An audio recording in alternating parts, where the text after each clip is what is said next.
The following reading is from Self-Love Therapy: How to Value Yourself and Create Harmony in Your Relationships. Written by Lema M. Abeng. Chapter 2: Inner Self Strengthening. Section on Emotional Intelligence, the Missing Link to Inner Peace and Connection.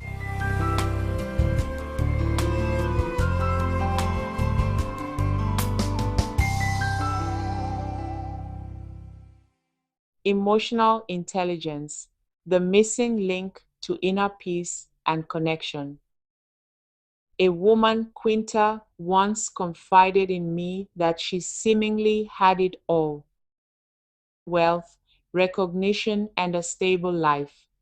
Yet, she grappled with a profound sense of emptiness and dissatisfaction. As a Christian, she had deepened her commitment to her faith by regularly attending church, praying multiple times a day, and fasting. Despite these efforts, she still felt a persistent disconnection within herself. There was an internal muscle that was weak and floundering, she could tell. Quinta sensed that something essential was lacking, and her prayers and meditations weren't providing the relief she sought. Eventually, she sought my guidance.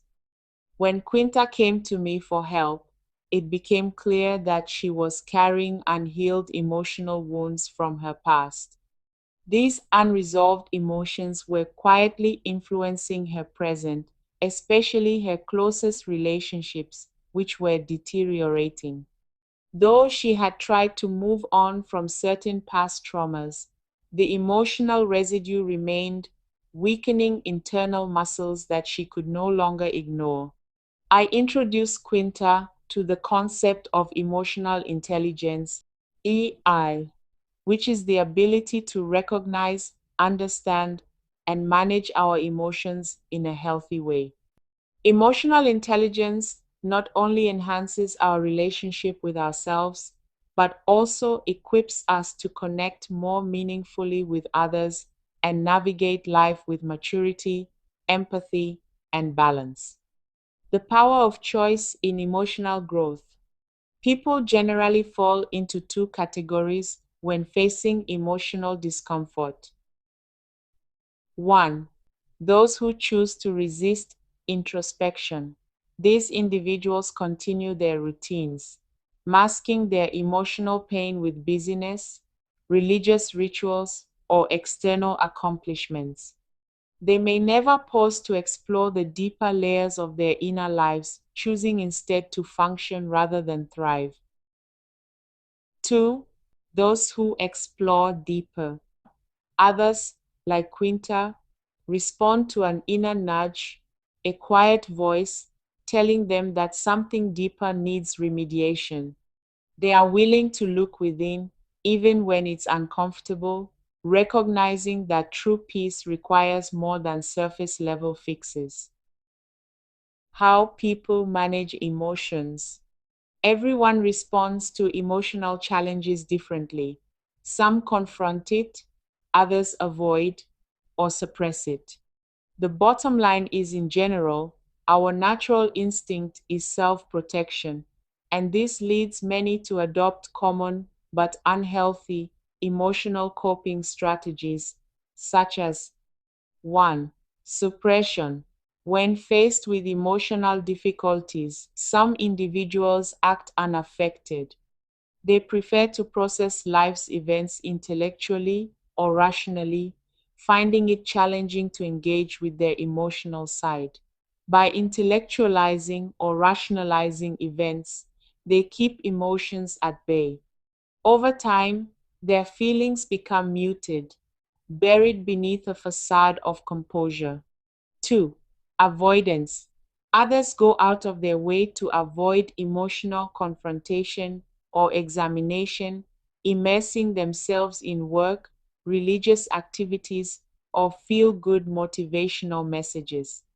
While these activities may seem positive on the surface, they often serve as distractions from deeper emotional issues and inner festering wounds. 3. Pretending. Many wear a mask of happiness, especially after painful experiences. They may post cheerful photos online, attend social events, or appear unbothered, but underneath, they're hurting. This pretense may fool others, but it distances them from their true selves or inner state. 4. Passive drift. Some simply surrender to emotional numbness. They drift through life participating in routines but disconnected from any sense of joy or purpose. Passive drifting individuals exist but do not live fully. The cost of avoidance. The coping strategies we have just discussed may offer temporary relief, but psychologists agree they are ultimately harmful. Repressed emotions don't disappear, they fester.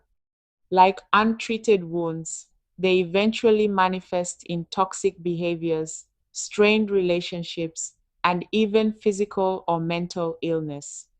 When we decide to avoid or overlook our difficult emotions, they can weaken us from the inside.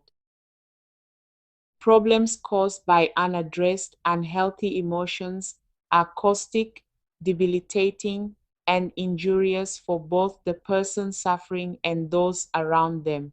People suffering from unhealed emotional wounds are often labeled, "She's broken," "He's toxic," or "They're emotionally unstable." However, beneath these judgments lies a deeper truth. These individuals need empowerment and healing, not condemnation. Emotions are not taboo. Individuals of all genders and ages can struggle with emotional resilience. For instance, a 60-year-old man may not possess the skills necessary to cultivate a loving relationship, just as a 37-year-old woman may not be fully prepared to nurture and raise a child with emotional awareness. Similarly, a 55-year-old leader may be brilliant in business planning, but emotionally disconnected from their team. In certain cultures, acknowledging emotions, particularly in adult men and male children, is often viewed as a sign of weakness. In these societies, it is rare and frowned upon for men to show vulnerability or express their feelings of hurt, discomfort, or uncertainty.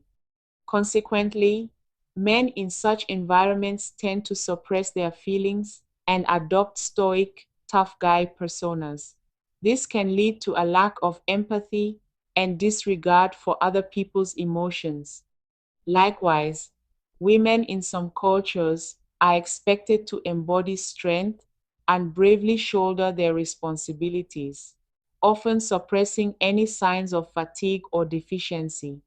Their advice to those facing emotional or mental challenges typically encourages them to tough it out or be strong, positioning these women as role models within their communities.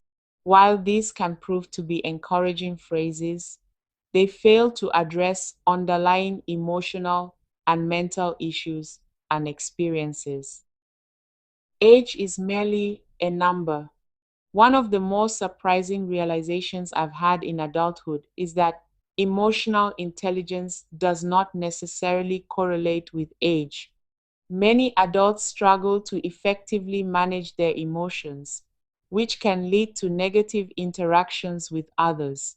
For instance, when a parent lacks emotional intelligence, their children may experience poor treatment. Similarly, a spouse who is emotionally unaware can inflict abuse on their partner, while a boss lacking emotional intelligence may create a toxic work environment for employees. Even spiritual leaders who lack emotional insight can exploit their congregations. A common misconception is that older adults or those in authoritative roles are emotionally sound. This is a myth. Age, status, or titles do not automatically equate to emotional maturity. Far too often, individuals silently endure mistreatment under the leadership, care, or influence of those who lack the emotional capacity to lead, love, or guide in healthy ways. It is thus crucial to recognize that a person of power or of a certain age can be emotionally unfit to foster healthy relationships or lead others responsibly. As such, unacceptable behaviors should not be excused or accepted simply because of someone's seniority or rank. Developing emotional intelligence is a path to wholeness. As we grow in self-love and self-awareness, we begin to effortlessly spot emotional immaturity, both in ourselves and in others. This clarity and higher emotional awareness leads to three transformational outcomes. 1. We strengthen our emotional capacity. By choosing emotional mastery and healing over avoidance, we build emotional fitness, wisdom, and maturity. 2. Self-protection. That is to say, we protect ourselves from mistreatment. Emotional awareness empowers us to set boundaries and walk away from emotionally unhealthy environments or relationships. 3. We create healthier connections. By managing our own emotions well, we cultivate more compassionate, respectful, and fulfilling relationships. Low emotional intelligence and its remedies. When someone displays unpleasant or disruptive behaviors, it doesn't always mean they are intentionally malicious. In many cases, these behaviors reflect a lack of emotional intelligence, a gap that can be bridged if the individual is genuinely committed to self-improvement and better relationships at home, in the workplace, and within the wider community. An article on Healthline by Crystal Ray Paul, February 2021, medically reviewed by Mani A. White, PhD, MS in psychology, outlines the characteristics of individuals with low emotional intelligence. It highlights two key struggles they often face. 1. Difficulty recognizing and managing their own emotions. 2. Difficulty understanding and empathizing with the emotions of others. This insight provides a foundation for growth and helps identify the emotional skills that need to be strengthened to improve emotional intelligence. Let's discuss a few of these. Core components of high emotional intelligence. EI is primarily about being smart with emotions. With this foundation in mind, here are three core components of mature emotional intelligence. 1. Proper self-management. Self-management begins with self-awareness and emotional maturity. It allows individuals to manage themselves and their emotions effectively, even in challenging circumstances. Key self-management skills include setting and respecting personal boundaries, saying no when necessary, and protecting your emotional and mental space are essential for well-being and productivity. Learning from mistakes and taking accountability. Recognizing when you're at fault, accepting responsibility, and forming healthier habits are vital steps in personal growth and progress. Focusing on meaningful goals, concentrating on core responsibilities and avoiding distractions enhances a sense of purpose, achievement, and emotional peace. Prioritizing self-care, employing strategies for emotional and physical self-soothing strengthens inner stability and resilience. 2. Effective self-regulation. Self-regulation is the ability to pause, reflect, and respond thoughtfully instead of reacting impulsively. Emotionally intelligent individuals who self-regulate properly learn to keep their commitments even when it's tempting to give up, understand their emotional triggers and how to manage them, acknowledge their weaknesses, and seek help when needed. Express their feelings clearly to avoid resentment and emotional buildup. Make deliberate, well thought out decisions instead of acting on impulse. Self-regulation emerges from deep self-awareness, emotional strength, and consistent mental discipline. 3. Empathy for others. Another core component of high emotional intelligence is the ability to be empathetic. Empathy is the ability to perceive, understand, and value the emotions of others. Every day, we interact with people from different walks of life, our families, co-workers, neighbors, the cashier at the supermarket, the teacher at our children's school, or the nurse at the clinic, and more. Emotional intelligence allows us to treat others with respect, patience, and kindness, even when we may not agree with or particularly like them. When empathy is lacking, it often disrupts collaboration, damages trust, and obstructs progress. Conversely, individuals with strong interpersonal and emotional skills, that is to say, high EI, are better equipped to accept constructive feedback provided, validate others' emotions, respect differing opinions, encourage teamwork and unity, navigate conflict with calmness and wisdom.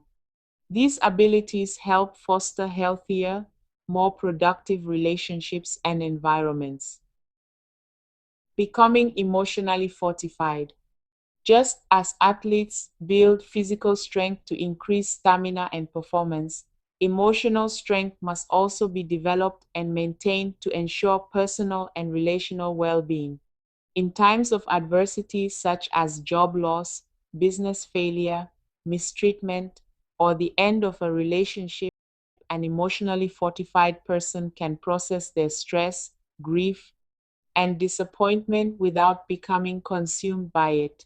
Instead of being derailed, they find a path back to balance, clarity, and purpose, not giving up on themselves.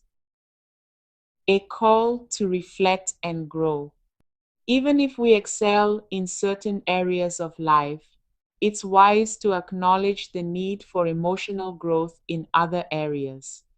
If you're someone who has rarely paused to reflect on your emotional landscape or the impact of your feelings on your behavior and relationships, I hope this section of the book encourages you to begin that journey. Emotional intelligence is not a destination but a continuous process.